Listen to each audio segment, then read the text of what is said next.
So this evening we have from the Air Force Academy, we have Josh Lambert and Jason Shultz. And Jason, I'm going to give you the screen. All right. So for those of you guys that don't know me, a little bit of background. So my name is Jason Shultz, and I was a member with Josh at the Compton Squadron, roughly 2015 to 2017. Currently, right now, I'm a senior or firstie at the Air Force Academy out in beautiful Colorado Springs. Economics major here, and then I was hoping to find out our jobs earlier this semester, but if we do end up ever finding out what job I'll have in a few short months, I'm hoping it's going to be pilot. And so all I'm going to do is just go through 3 quick stories or memories that I experienced during my Civil Air Patrol career, why they stuck to me and why they meant a lot to me, some of the lessons learned as well.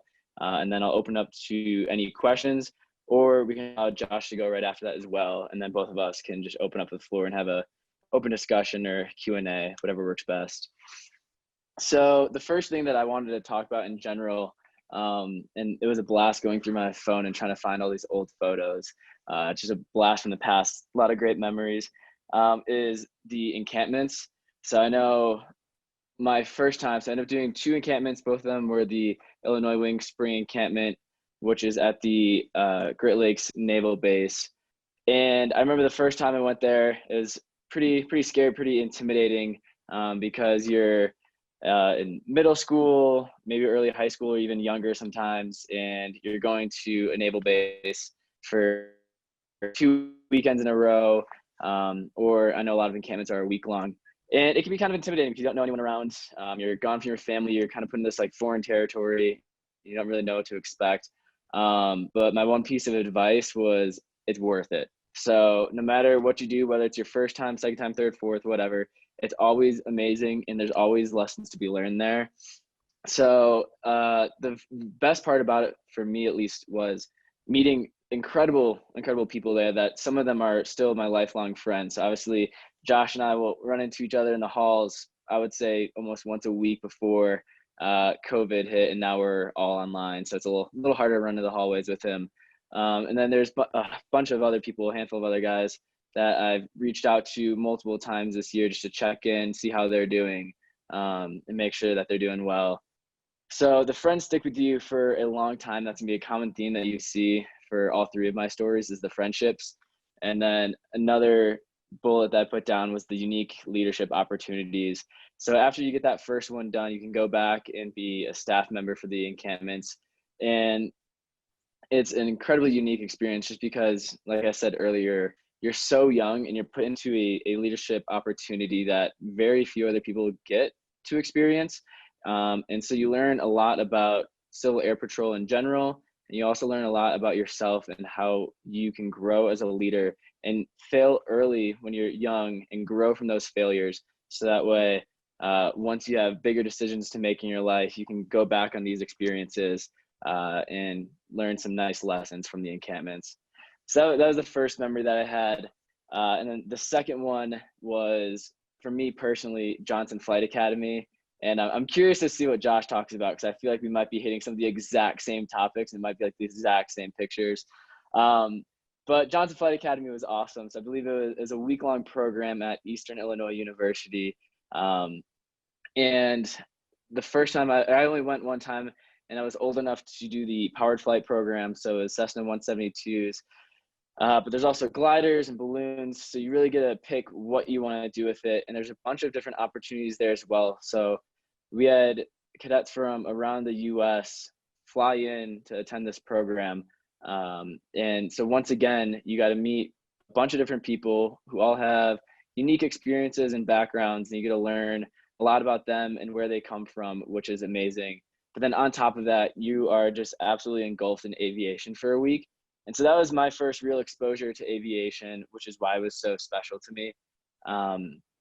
And not only that, but the opportunities you got there and the trust that some of the pilots that were working with you placed on you is incredible. So at the time, I think I was 16 years old, just got my driver's license a few months earlier. So I barely knew how to drive a car. And now this pilot was teaching me how to fly a plane in less than a week. And so whether you're working towards your private pilot's lessons or just wanted to experience aviation, it's an absolutely amazing opportunity, with so many memories filled with it. And the best part about it, for me at least, was the last day of flying. I think I had roughly 11 hours total in the plane. So 11 hours, not that much. And I remember me and my instructor were just doing touch and go after touch and go after touch and go. And so we were just flying, landing, taking back off, doing the pattern, repeat. And finally we came into land. And he said, okay, actually stop at this time and taxi off the runway. So it's like, all right, great week. You know, I learned a lot about aviation. Taxi off the runway. And as soon as we get off the runway, we pull over to where we normally park the aircraft. And the instructor looked at me and said, all right, it's your time to do this by yourself. Opened up the door, got out, closed the door. And then next thing you knew, it was just me in the Cessna 172 after less than a week of aviation experience. And so once again, taxied back out, called to the tower, turned onto the runway, took off, and did a couple of touch and goes by myself. And that's my first solo flight. So that bottom picture was right after the solo. You can't see it in the picture, but they cut off the back of your shirt, which is a whole different history behind that. And so that was an amazing opportunity for me, and I would probably be able to speak on everyone else that attended Johnson Flight Academy. And so that's why that's my second memory. And then my third one isn't really a specific memory at all, but it was just an all-encompassing, just the general meetings that we had back at Powawaki. And I don't think Josh is in this picture, which is shocking because he went to almost every meeting. So I don't know how we missed him on this one. But it really was the weekly meetings that were the best for me, because you can either be the type of person that just shows up, kind of sits in the corner, doesn't get involved, still learn a little bit and then go home, or you can just dive into it, just experience everything and anything that you can, and all the benefits will start to gravitate towards you as well. And that's when it gets really exciting. So that's why I put down what you put in is what you get out. And kind of goes into that second bullet of the people down at the meetings are the reason why I stayed in Civil Air Patrol. The Johnson Flight Academy was awesome. The 2 weekend encampments were great, but those are such a short period of time relative to the weekly meetings that I went to for several years. And those are where you make some of the most special and unique memories, because it's that group of 5 or 10 people that go to every single meeting, that you just have all these memories and inside jokes that no one will ever understand or even care about. But to you, you can bring those experiences back up 5 years later, and you'll both just start laughing about it. And to touch on that point, so I'm currently rooming at the academy with one of the friends that I met at spring encampment. We actually worked together. I think that was junior year of high school. So we stayed in touch for a little bit, and then I showed up to basic cadet training out at the Air Force Academy. And the very first day I looked around and I saw him right there, and we just made eye contact, and we we're like, there's no way in such a small world that we both ended up in the same squadron at the academy after working together 2.5 years ago. And that instant bond right there made us work together during basic training out here and just bond really well, and ended up being roommates. And so I can't make it up. Like, the experiences and the friendships will stay with you for lifetime. And so that's why the program was awesome for me. So what was it like to apply for the academy? Yeah, great question. So it's a very intensive application. It takes a lot longer than a traditional college application. But I think in the long run, it's for the better. They want to make sure that they're getting the best of the best out here. And so as far as the application process alone, there's essays you have to write. You have a nomination. So you have to go first editor, and you have to interview them, or they interview you, I guess, send out. So you have to obtain a nomination, and then from there, there's also a physical fitness test. So I think it's the candidate fitness assessment. And then after that as well, there's a whole nother just traditional application. And so it's an incredibly long process relative to the traditional college application, but I think it makes you really think about why you want to go to a service academy, and also makes you realize how serious of a commitment that applying to a service academy really is. Excellent. So when you went to the academy, did you go to the academy because you wanted aviation, because you wanted Air Force, or? Right. So there was a lot of reasons. There wasn't just one single reason for why I chose the academy. I think a large part of it was that I wanted to fly in some capacity. And so it made sense that the Air Force Academy was a great option for me relative to West Point or Annapolis. But also beyond that, I think a big part of it comes down to service as well. So you're not just going to the Air Force Academy for a 4-year education and then graduating. So when you graduate, you commission as a second lieutenant and have a mandatory 5-year service commitment. If you choose to go the pilot route, it's a 10-year service commitment right now. So you're really committing to 4 years of school plus a potential 10 years after that.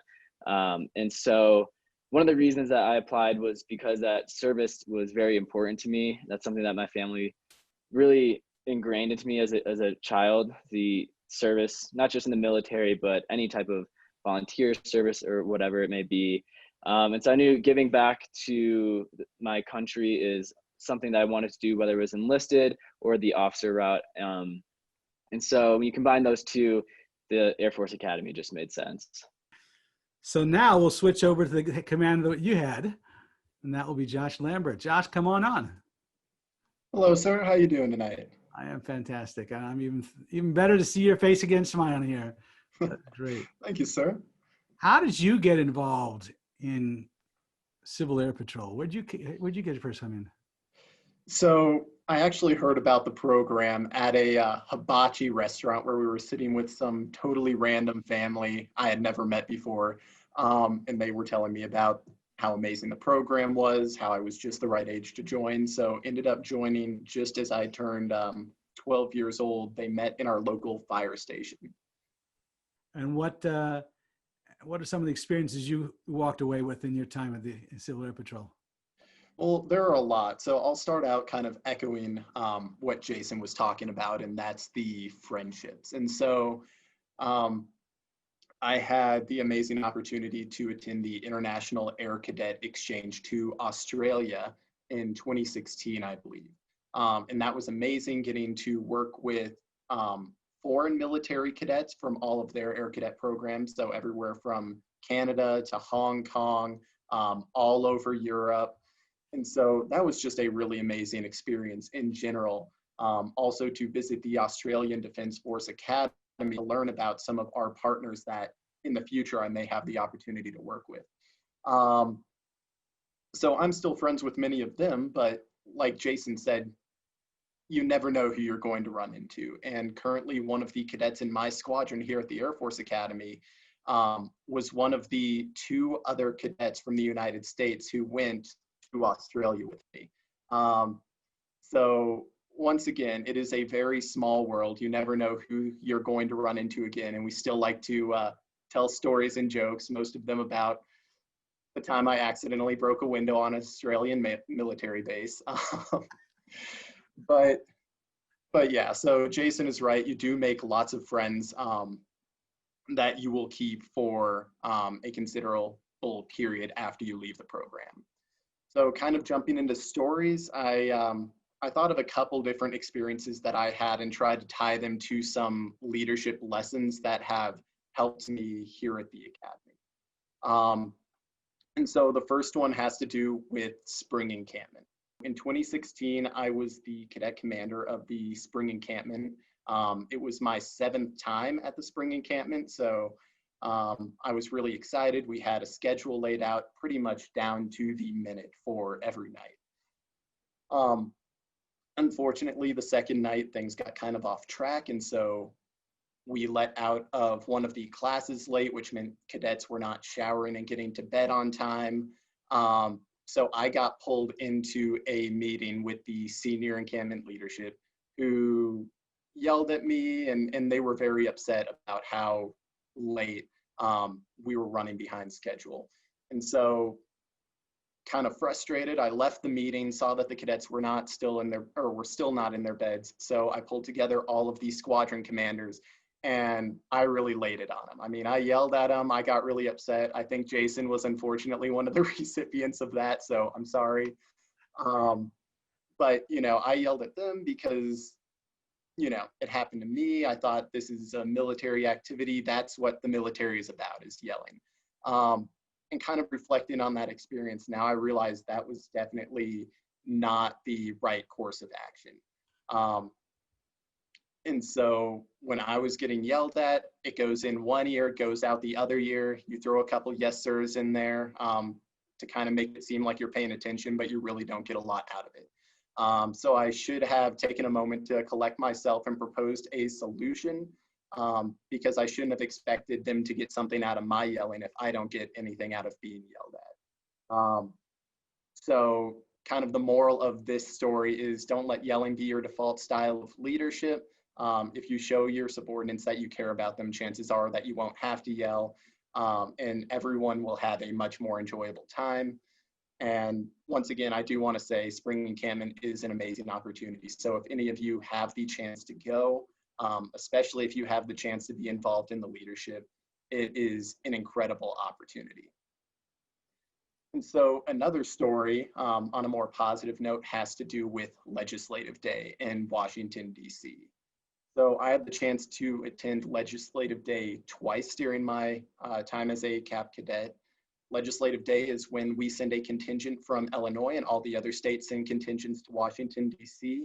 To essentially speak to members of Congress on what our program is about, just to bring awareness to what we do, but also to secure our funding for the next fiscal year. So it is a very important job to ensure that we retain our congressional funding to keep flying missions, providing aerospace education, and the cadet programs that you guys are a part of.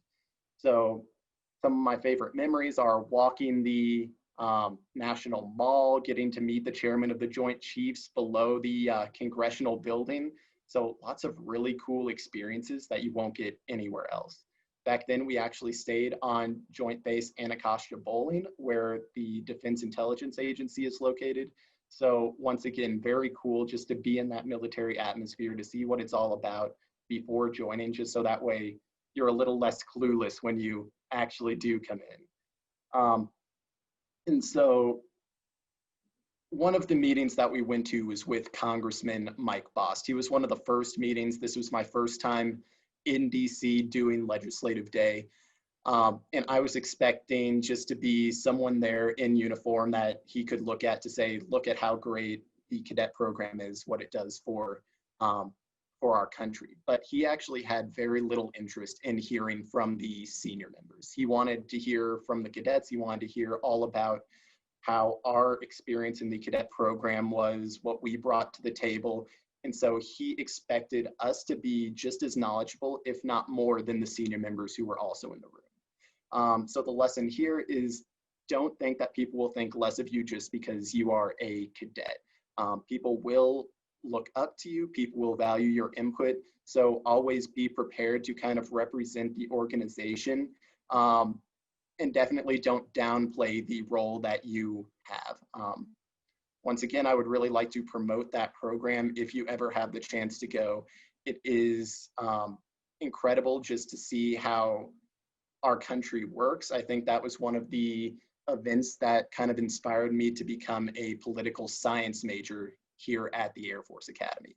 And so those are kind of my major stories, sir. And I'll open up to questions as well. Kevin, any thoughts, any questions on this? Yeah, I wanted to ask both of the gentlemen, which, if any, extracurriculars you might be involved with. Well, Jason, I know you've got by far the coolest one, so I'll let you go first. I had the lucky opportunity to join the Wings of Blue, which is the Air Force's parachuting team. So my sophomore year was a upgrade year, which we call the Wings of Green, where you learn how to skydive, get your skydiving license, and then learn how to be a jump master and an instructor. So that way, that following summer, I can go teach the rising sophomores at the academy our Airmanship 490 jump program. So I've been doing that for the past 3 years as well, teaching other cadets at the Air Force Academy how to jump out of a plane, as well as traveling across the US representing the Air Force on different demonstrations at air shows and oftentimes sporting events as well. So those are the two main things that keep me busy outside of school and general academy life. Wow, that's awesome. Yeah, so I haven't done anything nearly as cool as jumping out of airplanes almost every day, but I have been part of the Academy Ambassadors program, which essentially provides tours for admissions. We provide tours to VIPs. Occasionally, we'll be invited to do lunches on the staff tower with visitors, so Congress members, generals who come in, just to talk about the academy, our experiences. We have a little bit of additional training on some facts about the academy and the history of the academy, which really comes in handy when you are talking to people who have very little experience with either the Air Force Academy or the military in general. I have taken a few different leadership positions throughout the wings, so that is something that I have really enjoyed, just being able to learn about leadership from a different perspective, taking some of the things that I learned from Civil Air Patrol and then applying them to the cadet wing. So that has been very cool. And then I've been really focused on school these past couple of years, trying to get a graduate school spot. So that's where a lot of my focus has been. With graduate school, how does that work if you want to go on? Do they immediately put you into graduate school if you have a program? Do you have to apply? Do you have to do service and then apply for grad school? So there are a couple of different avenues. There are the national and international scholarships, like the Fulbright Scholarship, for example, that anyone can apply for. So if you have the GPA extracurriculars to make it into, or to be competitive for one of those scholarships, you can get one of them. We also send people to medical school every year. And then there's the graduate school program, which is run by the individual departments. And so usually they will interview candidates from within the department, which is a fairly competitive process just to be selected. And then once you are selected, you can apply to essentially any Air Force recognized program throughout the country. And it's actually a very nice deal for the cadets, because while you are a graduate school student, the Air Force pays for all of your tuition, room and board, and gives you your full second lieutenant salary. So it is a great benefit if you can do it straight out of the academy. Are either of you aware of anyone that's considering transferring to Space Force, and is that a opportunity for you guys? Yes, sir. So my roommate actually is planning to go Space Force. Right now we're living here in the hotel, but if you don't mind, he could actually probably speak on that better than I could. Hello. Hey there. Hello. How's it going? Nice to meet you guys. I'm Ryan Kirk. I'm Josh's roommate. Not sure where he is. So my name's Kevin Lubick, and I'm a senior member here with the Civil Air Patrol. And we were just wondering what opportunities for Space Force are like. Is it open to anyone at any grade level, or do they take applications at a particular grade level? And what's that look like? So for my class year, 2021, it looks a little different just because the timeline was so compressed with the Space Force getting created at the start of this year and us putting in our job preferences. So it is open to any academic major, and that is similar to a couple other of the jobs here, like pilot. So it doesn't matter. There are a few preferences where if you do an astro major or a space operations major or space operations minor at the academy, you have some preference going into the Space Force. Going forward, it's going to be an application process and an interview process with a Space Force board that's located at the academy. So I'm not sure how familiar you guys with the job drop process, but the academy right now gets to hand out the pilot slots every year. And similar to that, they will be handing out the Space Force slots in the future. Cool. Very cool. Sounds exciting. Yes, I'm looking forward to it. Excellent. All right. if that's it, I'll hand it back to Josh, but it's nice meeting you guys. Thanks Nice for to meet joining. you. Thank you.